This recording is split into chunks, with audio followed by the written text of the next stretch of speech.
Bien, buenas tardes, creo que ya con cierto grado de confianza, siempre somos cuidadosos con el horario, tenemos gente de toda América Latina, pero ya con cierto grado de confianza podemos decir buenas tardes a todos.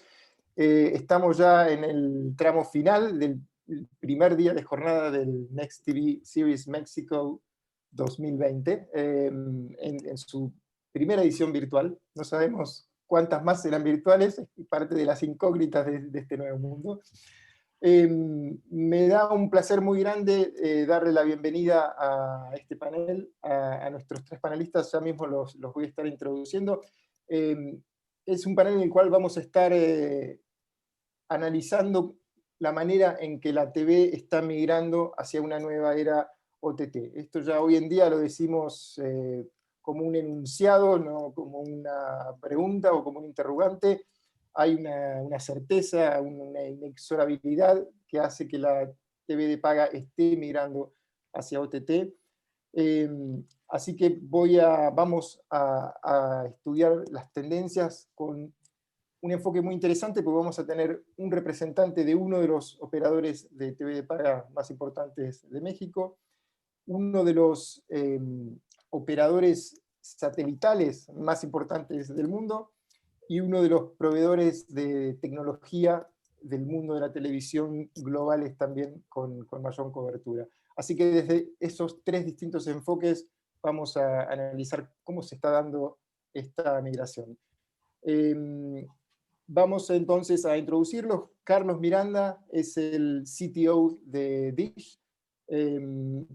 Cristiano Benzi es el SVP Global Professional Video de Eutelsat. Eutelsat, como les comentaba, uno de los operadores satelitales globales más importantes del mundo. Y Natalia Arboleda, Consulting Sales Manager de Verimatrix. Natalia está basada en Colombia, Cristiano está en Francia y Carlos está en México. Verimatrix, les decía, un especialista en todo lo que es seguridad de contenido para servicios de TV y video digital. Bien, vamos a comenzar ya mismo. Carlos, Dish es un operador de TV de paga que ha demostrado siempre una vocación importante por incorporar nuevas tecnologías relacionadas con el OTT, de manera tal de expandir sus servicios y captar nuevos públicos. Creo que sin ir más lejos, la reciente incorporación de lo que es Amazon Prime Video dentro del ecosistema de Dish es una prueba, por ahí la prueba más última de eso. Quisiera ver cuál es realmente tu visión con respecto a este enunciado que yo venía proponiendo, que la TV está transitoriamente yendo cada vez más hacia un futuro OTT. ¿Esto lo ves así? Y si es así, ¿cómo describirías que se está dando ese camino, Carlos? Sí, Juan Pablo, muchas gracias y antes que todo, un agradecimiento por la invitación. Quisiera empezar un pasito atrás. Desde el punto de vista tecnológico, nuestro negocio, nuestra industria está inmersa en el mundo del entretenimiento. Y en ese sentido, lo que yo percibo es que la industria del entretenimiento es la que está en transición debido a la hiperconvergencia digital. Ahora bien, como parte de la industria del entretenimiento, la televisión de paga, yo la veo no en un proceso de transición, en un proceso de transformación. Es muy diferente los procesos de evolución que la televisión y la televisión de paga venía arrastrando las últimas décadas contra el proceso de disrupción que estamos viviendo en este momento. Son cosas diferentes. Una puede dar pie a la otra, pero son entornos y consecuencias distintos. Lo que yo veo en la industria de la televisión es ahora una hiperconvergencia de contenidos. ¿Por qué? Las plataformas disponibles ya no solo están mandando programas de televisión. Es más, muchos de los contenidos más consumidos no son programas de televisión en algunos casos. Son videos cortos, son videoblogs, son cursos en esta época de pandemia. Es otro tipo de contenido el que se está produciendo, el que se está consumiendo y el que estamos obligados nosotros a reunir en las plataformas de las que somos responsables. ¿Qué significa esto dentro de tu premisa? Esto no es el futuro, Juan Pablo, esto es el presente, así lo veo yo. Es decir, no es algo que tenemos visibilidad que va a ocurrir, sino es algo que ya ocurrió y que estamos nosotros como industria transitando sobre la marcha. Esto lo que provoca es un cambio radical en toda la cadena de valor de nuestros negocios. Ese es uno de los efectos de la disrupción contra la evolución. Una completa modificación de la forma en que las partes, desde los que generan contenido hasta los que lo procesan y lo distribuyen, se relacionan entre sí. Yo creo que difícilmente vamos a regresar a un entorno tradicional, de hecho prácticamente lo considero imposible, y además no creo que se llegue a estabilizar, porque ya la estabilización pasa a ser parte de ese entorno anterior en donde la disrupción y la innovación tenían ciclos de estabilización, paraba y volvía a haber otra cosa nueva. Ahorita lo que estamos viendo es un proceso continuo de innovación. Ahorita estamos en este tema de OTT, pero al ratito viene el IoT y ya está inmersa la inteligencia artificial y ya tenemos una serie de cosas ocurriendo simultáneamente.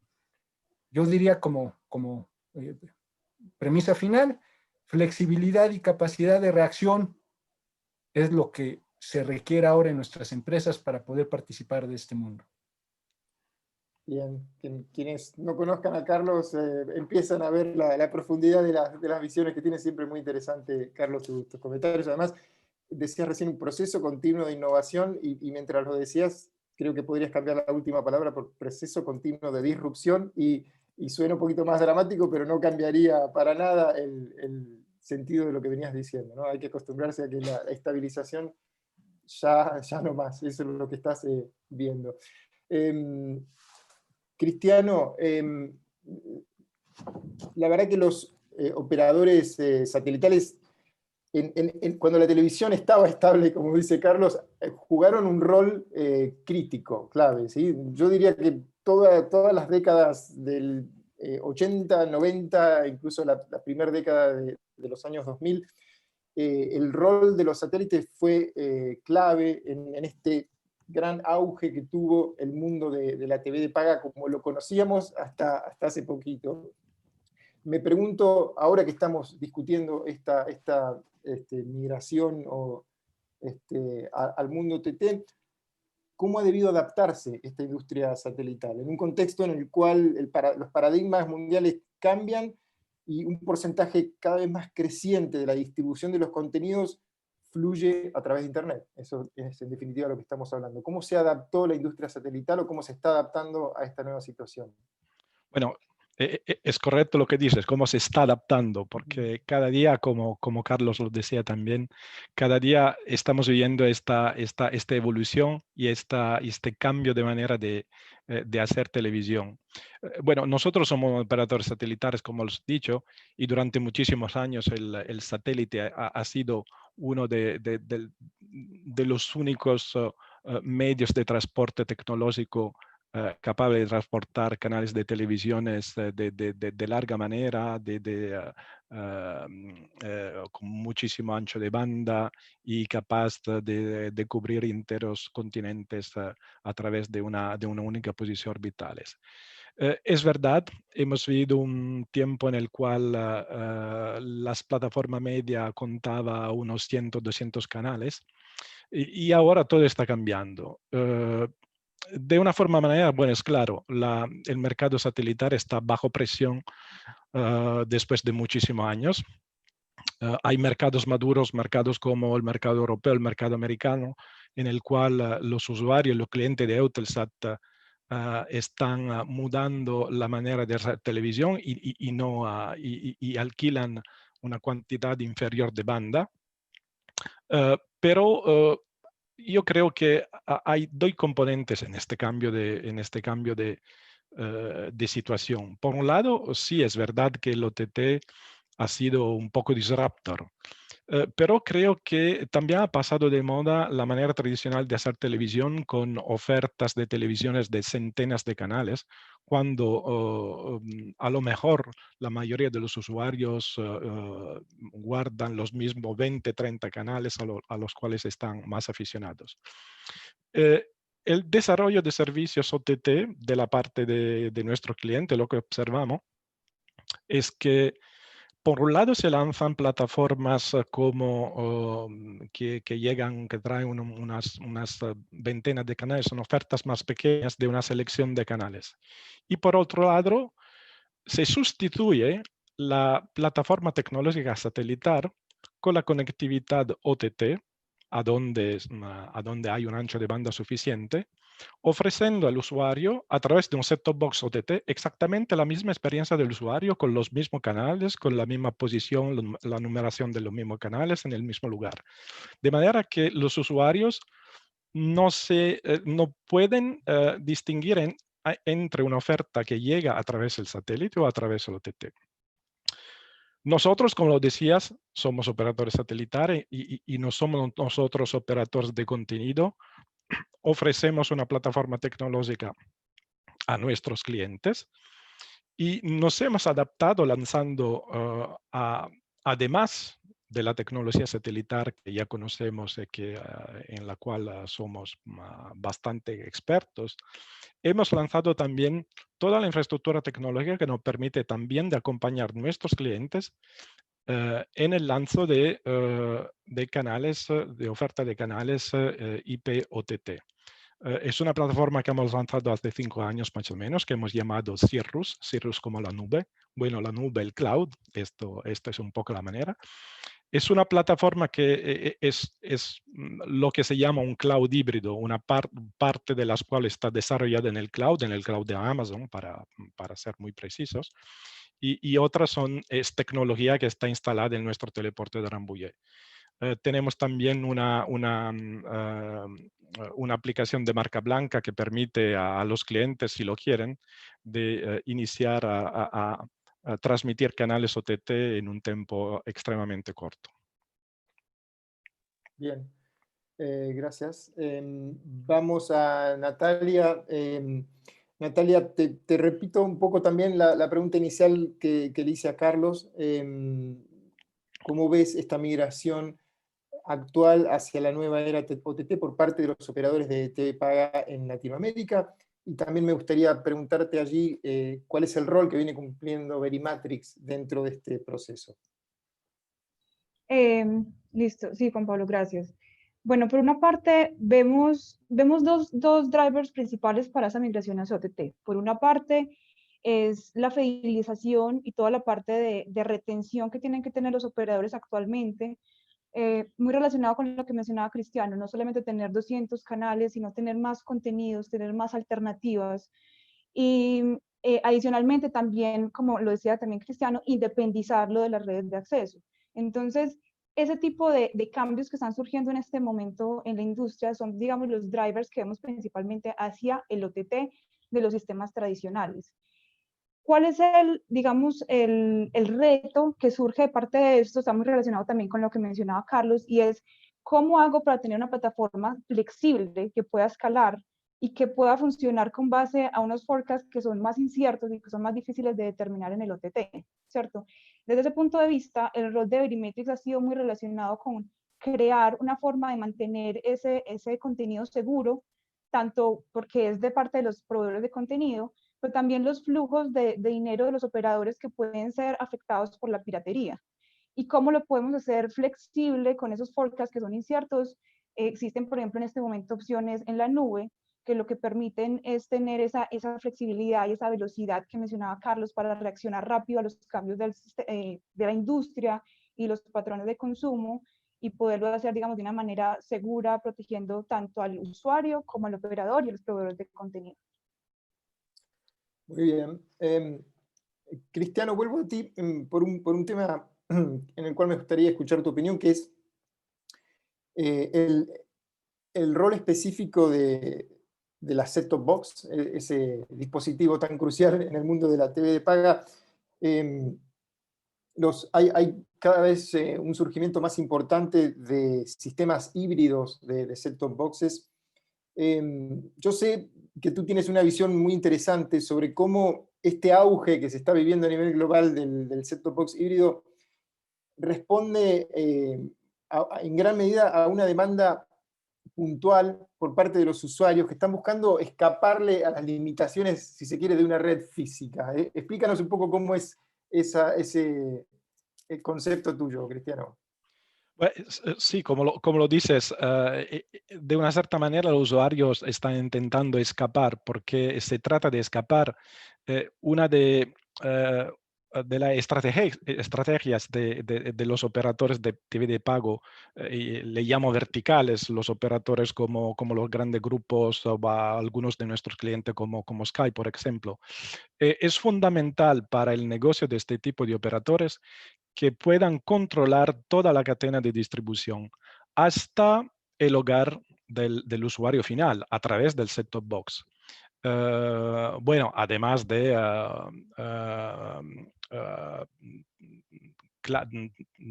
por ejemplo, del encriptaje, que es claramente necesario, toda la experiencia del usuario, toda la interactividad se fa a través de una caja que por la mayoría de las veces tiene una customización muy fuerte. Los operadores de TV de pago que tienen una fuerza de inversión muy importante, se pueden permitir, se han permitido lanzar set-top box muy sofisticados. Me refiero, por ejemplo, al set-top box Sky Q de Sky. Sky Global está disponible en Italia, en Alemania, en Inglaterra. Se trata de algo más de un set-top box. Es un verdadero gateway satelital que tiene 12 demoduladores satelitares, 4 demoduladores terrestres, y es un servidor IP que es capaz de streamar, de alimentar pantalla secundaria en la casa a través de como si fuera un CDN doméstico. Puede alimentar set-top box cliente por alimentar pantallas de televisión tradicionales y también a través del streaming las pantallas como el tablet, el iPad, el iPhone.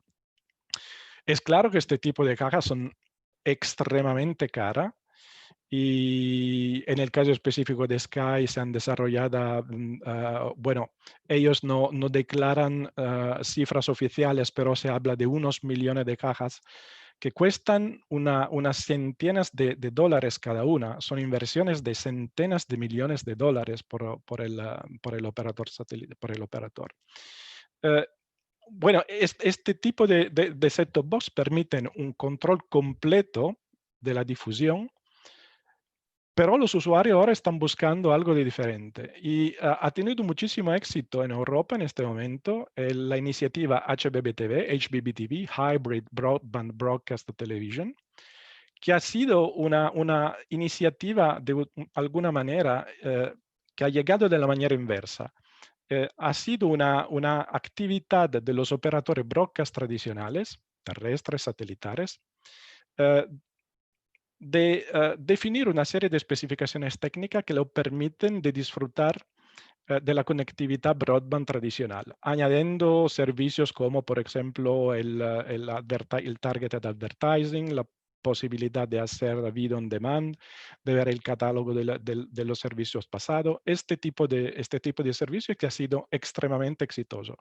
Las evoluciones de la tecnología de las especificaciones de HBBTV han llegado hasta a la definición de lo que se llama la Operator Apps, a través de pantallas de televisores y de set-top box compatibles HBBTV, hay muchísimos en Europa. Se hará la posibilidad, se puede tener la posibilidad de ofrecer la experiencia del set-top box virtual. Un software que se puede instalar en una pantalla de televisión tradicional, estándar, segundo los estándares del HbbTE, y que permitirá de ofrecer exactamente la misma experiencia del usuario del set-top box tradicional. Yo creo que son los dos extremos en el cual la situación se está evolviendo en este momento, pero en este momento tendríamos que tener la bola de cristal para ser capaces de decir lo que va a pasarse en los próximos años. Bien, interesante. Sobre todo, hablabas de Sky presentando un set-top box ultra sofisticado de 12 moduladores. Yo, sabes que recuerdo el momento, yo estaba en ese momento en Inglaterra cubriendo el sector cuando Sky anunció con mucha pompa y circunstancia su primer set-top box con 2 demoduladores, de manera tal que uno te permitía ver la señal en tiempo real y el otro te permitía grabar el contenido en los discos rígidos. Era cuando surgían los discos rígidos dentro de los set-top boxes. Así que fíjate como unos años y una explosión hasta en moduladores, demoduladores. Carlos, hablando de set-top boxes híbridos, pensaba yo que me resulta interesante. Dish debe haber sido en México y en América Latina un pionero absoluto en el concepto inicial del set-top box híbrido, cuando en su momento lanzó un Deco HD que te permitía, además de la sintonización de la señal que venía por el satélite, captar señales de aire que en su momento, por una situación muy especial, no estaban disponibles dentro del lineup. Digamos, pero el concepto era ese, ¿sí? Un set-top box que se nutría de diferentes redes para ofrecer contenido unificado en la EPG. Imagino que era así el resultado. Más allá de esa anécdota, lo que quiero, me imagino, digamos, que coincidís que hoy en día el gran valor del híbrido pasa por el contenido adicional que llega a través de Internet. ¿Cómo estás viendo este fenómeno y cómo crees que evolucionará? Sí, Juan Pablo, dicen que la necesidad es la madre de la invención, y efectivamente eso es lo que tuvo que ocurrir en aquella época para lo recuerdo. las necesidades. Lo recuerdo muy bien. Sí, bueno, mira, ¿qué es un set-top box? Y bueno, partiendo de lo que Cristiano ya nos platicó, bueno, un set-top box ahorita ya tiene una definición tan amplia, ¿no? Porque al final de cuentas, lo que originalmente era este aparato, que por su mismo nombre era algo que ponías en la repisa al lado de la televisión o encima del televisor para poder hacer que las señales se vieran a través de ese aparato de la TV, pues hoy ya puede, vaya, si lo ves desde ese punto de vista, hoy tu celular puede ser una especie de set-top box, tu tableta puede ser una especie de set-top box.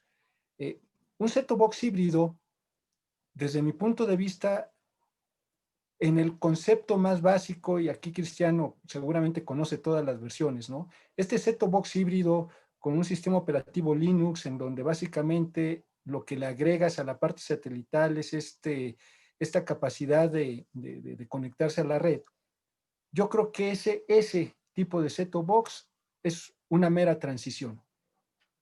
El gateway, como el que menciona Cristiano, y que seguramente Natalia también conoce, porque lo que mencionó Cristiano es muy importante. No es un tema solo de fierros y tecnología, es un tema legal y de derechos. Los contenidos no pueden estar deambulando por todos lados sin protección. Verimatrix, y conozco bien a Verimatrix, como conozco bien a Eutelsat, fue uno de los pioneros en asegurarse que en esta transición esos contenidos fueran protegidos.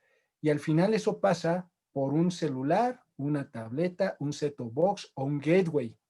Eso es importantísimo. Al final, como bien decía Cristiano también, digo, básicamente tocó todo el punto.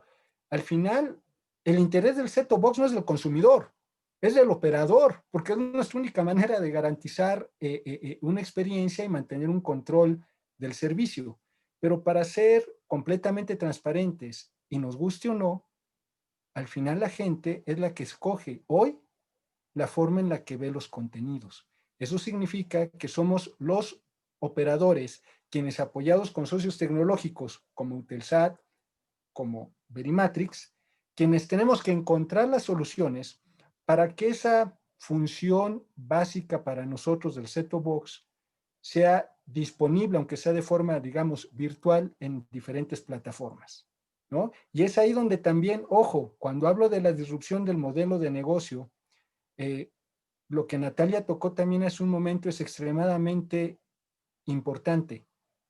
Ya no es un tema solamente de vender la programación y obtener una cuota del suscriptor por una mensualidad de un paquete. No, la información misma que los sistemas generan y que empresas como Verimatrix nos hacen favor de poner en la mesa bajo condiciones de analytics es el negocio al que finalmente todos nos vamos a abocar.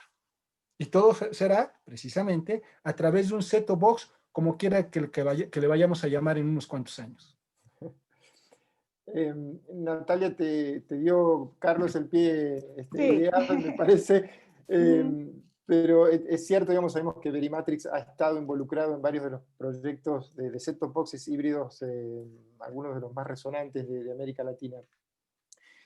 Basándote un poco en esa experiencia que han tenido, ¿qué dirías tú que busca un operador de TV paga cuando encara un proyecto de este tipo? ¿Qué es lo que está buscando?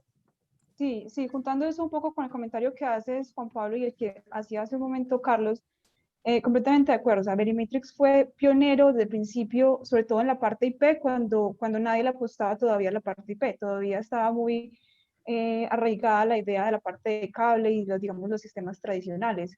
Pero no solamente eso, sino que Verimatrix desde el principio le apostó a tener grandes cantidades de integraciones, no solamente con un par de marcas, sino con más de 200 versiones diferentes, porque entendemos que una de las cosas más importantes para el operador es tener alternativas, ¿cierto? Sobre todo en un punto tan crítico para la red como es el set-top box.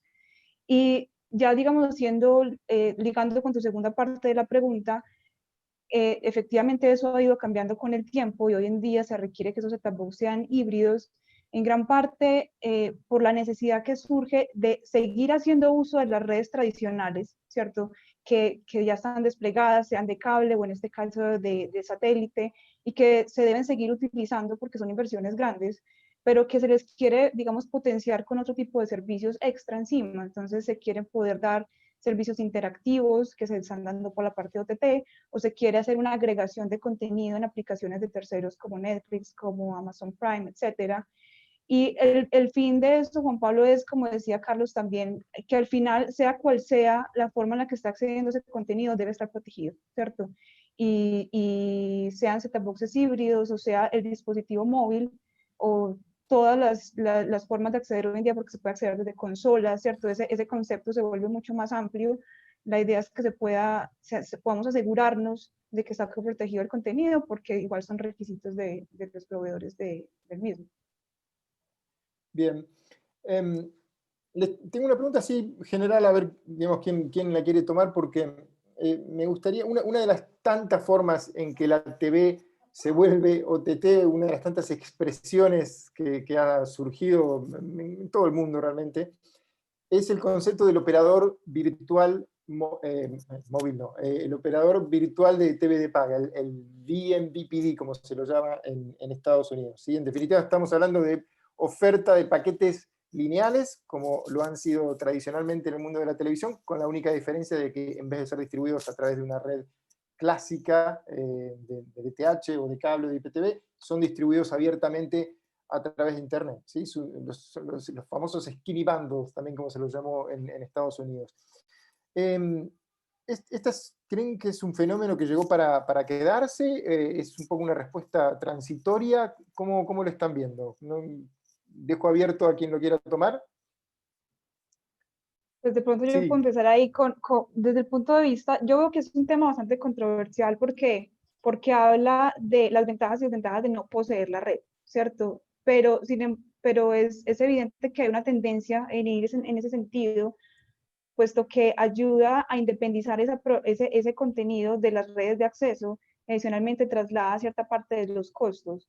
Entonces, yo definitivamente veo digamos, una tendencia a que sigan existiendo ese tipo de servicios y pues yo creo que Cristiano lo mencionaba al principio, y era que hoy en día el set-top box de OTT, independientemente de funcionar igual que funcionaba el satélite, estamos independizando esa forma de llegar al usuario de la red de acceso, entonces tiene muchas ventajas. Bien. Cristiano, Carlos, ¿quieren agregar algo o vamos a la próxima pregunta? Sí. Carlos, te veo desmutearte, así que tienes algún comentario. Sí, no, bueno, yo coincido, yo creo que es una tendencia, no creo que se vaya a revertir, pero no creo que sea de corto y posiblemente ni siquiera de mediano plazo. O sea, no quiere decir que no exista, pero creo que su consolidación va a tardar porque veo dos grandes problemas. Uno, legal.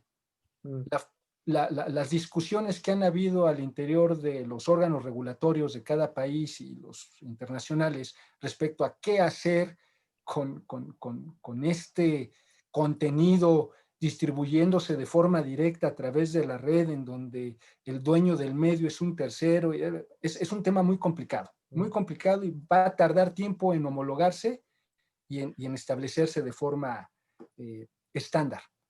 Y el otro es de infraestructura de tecnología.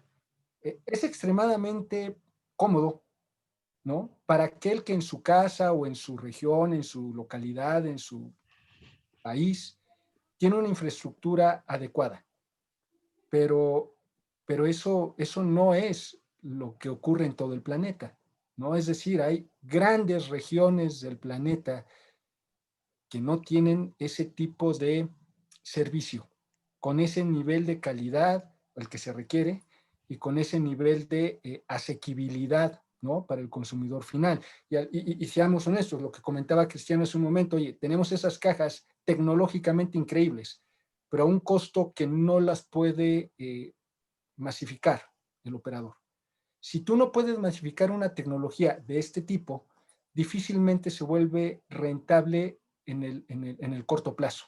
Entonces son apuestas de largo plazo y si le agregamos que este tema de la infraestructura de TIC en cada país ni siquiera es una responsabilidad de los operadores o de la industria particular, sino es un tema de estrategia de cada país y sus gobiernos, te metes en un asunto que se vuelve cada vez más difícil de prever y de controlar, ¿no? Por eso creo que es un tema que sí se va a terminar consolidando, pero yo creo que no en el mediano plazo y seguramente no en el corto, en todo el mundo.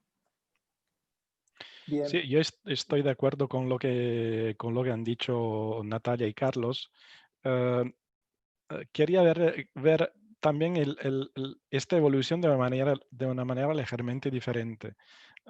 Tengo bastante años y tengo la barba blanca y creo que lo que ha caracterizado esta evolución tecnológica que hemos vivido en los últimos 15 años es el hecho que ha devenido muy extremadamente fácil desarrollar tecnologías que permiten de distribuir el señal video a casi todos los usuarios a través del IP del Internet. Y esto ha permitido la evolución, el desarrollo de diferentes cajas, aplicaciones, servicios. Creo que lo sabéis porque ha hecho mucho ruido, pero bastante recientemente, unos meses pasados y también muy recientemente, se han apagado servicios piratas de distribución IPTV en Europa y había muchísimos usuarios que no se daban cuenta del hecho que habían comprado un servicio pirata. Son servicios que que se podían encontrar en el Internet, en los periódicos, estaban servicios piratas. Entonces, Sí, la con toda la potencia... apariencia, con la atención al cliente, digamos, con toda Claro, la claro. apariencia de un servicio legal. Sí. Esta evolución tecnológica riesga que está creando una confusión. Hay muchísimos tipos diferentes de servicios, de pantallas, de cajas, que el usuario medio, de vez en cuando no sabe exactamente a dónde debe andar a comprar.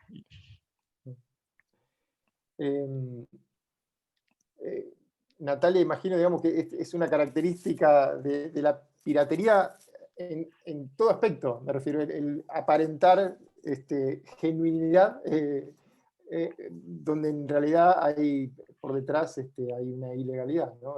Claro. Eso... Y hoy en día es más complejo porque existen videos de muy buena calidad, ¿cierto? Entonces, un 4K se puede reproducir una persona básicamente con una cámara, ¿cierto? Y existen muchas más páginas en el Internet, entonces es más difícil hacer, o sea, yendo más allá, no solamente son esos dispositivos piratas que se están vendiendo y que el operador inocentemente, el usuario inocentemente no sabe que es pirata, por decirlo así, pero también hay páginas en Internet que están haciendo uso del contenido de operadores, ¿cierto? Y finalmente, sí son flujos de ingresos que están perdiendo tanto el proveedor de contenido como los operadores, porque está habiendo un escape de usuarios. Entonces, ahí es cuando temas como, por ejemplo, el watermarking se vuelve muy importante, porque si bien con el watermarking no puedes, digamos, ya se lo robaron, ¿cierto? El contenido, es una herramienta forense que te permite identificar qué usuario, porque seguramente salió de un usuario que sí tenía, digamos, autorización para verlo, fue quien lo está reproduciendo, ya sea en un servicio de set-top boxes que parece legítimo o en una página donde los usuarios saben que están entrando a un contenido que no es, digamos, que autorizado. Claro, ese concepto siempre es interesante del watermarking como una tecnología forense, porque digamos, no es que te permite interrumpir, aun si lo detectaras en tiempo real, interrumpir esa conexión ilegal, pero sí luego te permite hacer un análisis, a no ser que apliques otro tipo de tecnología, ¿verdad? Pero el watermarking en sí lo que te permite es la identificación de la fuente. Sí, el watermarking por sí solo, sí, pero por eso es que hay, digamos, otras capas de seguridad que deberían ir poniendo lo más difícil de manera que no se pudiera llegar a ese punto. Pero se llega a ese punto por lo que te decía. Nadie puede evitar que alguien grabe su televisor en la casa con un celular o con una cámara. Entonces, en ese tipo de casos, las herramientas son más forenses y son de identificar. Y sí se puede, en tiempo real se podría, digamos, a ese usuario quitarle el contenido, pero también es más post-mortem, como tú decías. Bien. Los consulto sobre otra de las aristas que relacionan el consumo audiovisual y esta migración hacia distribuciones OTT. Los dispositivos conectados, ¿sí? Esta explosión de Rokus, de Chromecast, de Apple TV. El propio Dish, Carlos, tiene un dispositivo llamado Netbox, digamos que está en este sector. ¿Lo ven también como algo que llega para instalarse? ¿Hay un sector específico para esto? ¿O estamos ante un dispositivo de transición en una evolución hacia algo distinto? Comencemos contigo, Carlos. Sí, bueno, Juan Pablo, como tú bien dices, nosotros mismos tenemos nuestra cajita Android TV, que por cierto fue la primera en América Latina en manejar el Android TV con el operator Tier que lanzó Google o Android en su momento. Siendo arriesgado, sin saber exactamente qué nos depara el futuro, yo creo que es una transición. Son estos remanentes de intentos de nosotros, los operadores, por tener un dispositivo físico en la casa que nos permita mantener esos niveles o al menos la sensación de esos niveles de control a los que estamos acostumbrados. Obviamente estos dispositivos son más que un set-top box tradicional, mucho más. O sea, al tener estos sistemas operativos, ya sea de Apple o de Android, te permiten tener acceso a una serie de servicios adicionales. Yo los compararía más con un gateway, en donde puedes empezar a explorar el mundo del Internet de las cosas, porque además lo permiten. Cada una de estas plataformas tienen sus propias funcionalidades relacionadas con el Internet de las cosas, pero también veo cómo cada vez más los dispositivos terminales, en este caso las televisiones, pues los están integrando directamente, como lo comentaba también Cristiano con el HbbTV en Europa.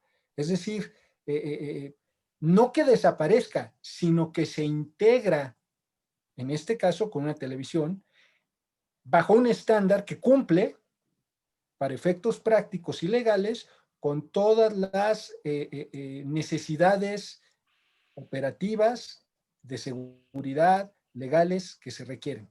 Por eso es que a mí me da la impresión de que eventualmente estas cajas se mantienen como función, pero se terminan absorbiendo dentro de los dispositivos para los cuales hoy se terminan conectando. Al final, por ejemplo, hoy tú puedes tener estas bocinitas, estas parlantes inteligentes, ¿no? Y al final te pueden servir igual que una de estas cajas. O una de estas cajas puede terminar dentro de una de estas bocinas. Hay varios dispositivos que ya funcionan así. Bien, gracias, Carlos. Cristiano, te quiero hacer una pregunta relacionada a la calidad creciente de resoluciones de contenido televisivo, puntualmente el Ultra HD.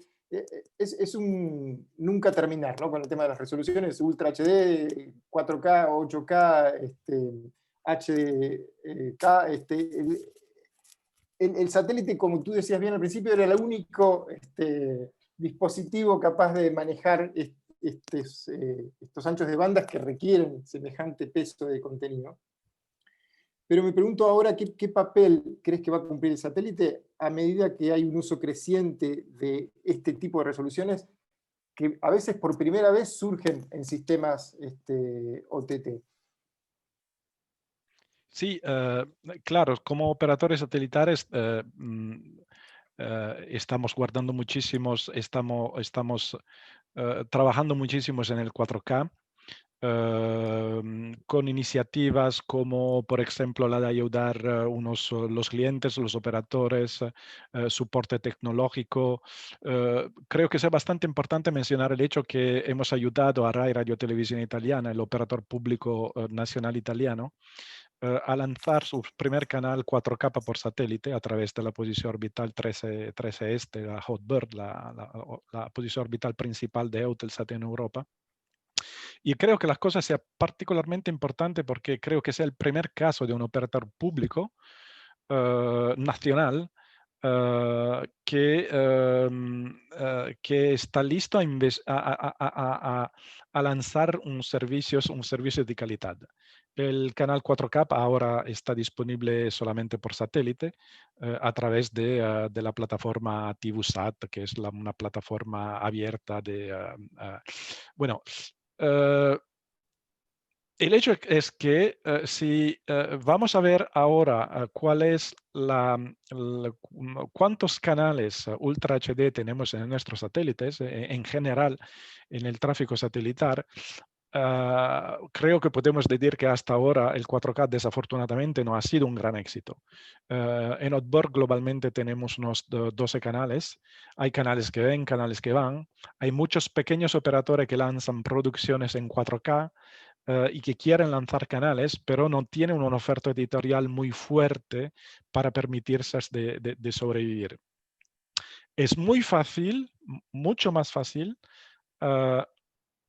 desarrollar canales y contenido 4K a la demanda, por ejemplo, a través de una plataforma 4K, cuando el ancho de banda es suficiente para disfrutar de la Ultra HD, como se ha discutido en uno de los paneles que nos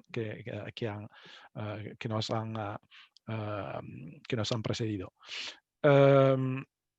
El satélite permite esta funcionalidad. El satélite permite sin problema de alcanzar hasta los 50, 60 megabits por segundo por transpondedores. Entonces, los transpondedores satelitales se pueden transmitir hasta los 4 o 5 canales Ultra HD comprimidos en HBC. El hecho es que es muy difícil hoy en día por los operadores satelitales tradicionales, que son operadores lineares, alimentar durante 24 horas, 7 días por semana, un canal enteramente en 4K. Hay contenido.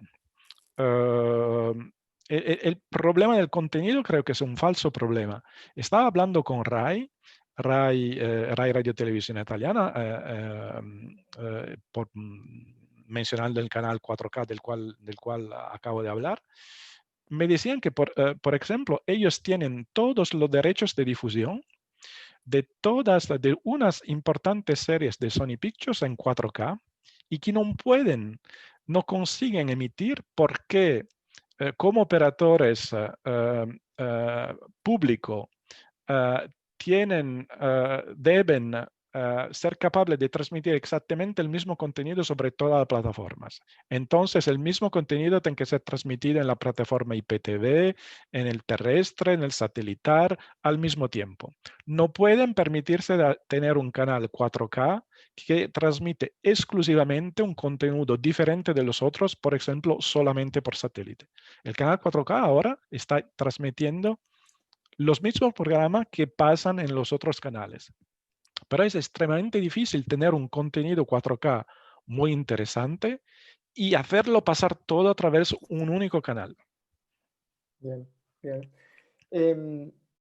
Lamentablemente nos ha corrido el tiempo, estamos en televisión, como todos ustedes vienen de allí y van a saber entender. Les quiero agradecer muchísimo sus opiniones, sus visiones de mercado. Carlos, Cristiano, Natalia, muchísimas gracias. Vamos a darle, luego de unos 15 minutos de tiempo de networking, espacio al último panel de la jornada de hoy. Les sugiero también que no se lo pierdan. Va a estar allí Raimundo Fernández, el director general adjunto de Megacable, hablando junto a Hugo Ramos, el Chief Regional Technologies de Comscore. Muchas gracias a los tres y gracias a nuestro público. Muchas gracias. Gracias, Adiós. Juan Pablo, Hasta la Cristiano, próxima. Carlos. Gracias. Que estén muy